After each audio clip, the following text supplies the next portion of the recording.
say the camera no work. No be my house. Now better I won't talk. I don't know. If I say you know what. Lie to you. But mohbad told me he has the camera is not working. It's because they broke the camera. He said he fixed it to CCTV camera and it's working. He said it's working. Mohbad fixed it. Even before he fixed it, he told me he wants to be fixing camera in this house. He never even tell me something like this will happen. He said me I go follow Mohbad this house, that thing goes up.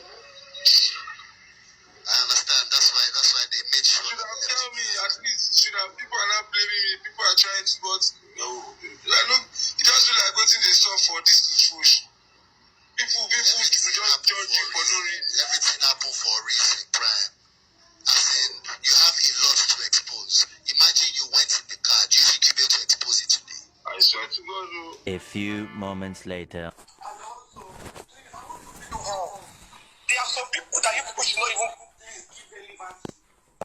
That guy that you guys are listening to his voice, so Ejo, to go, must be paid the more platform, Ejo, only of you go for me, Ejo, hungry. Please, to buy a pillow talk, please visit if one lay and call us out of police.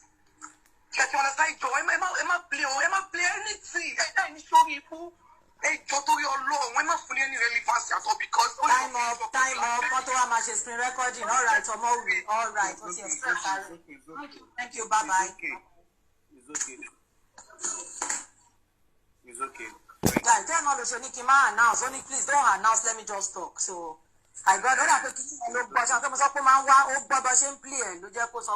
Please can you put me on speaker? So that is it. I just can't move on. I'm more like it to stop saying it's okay.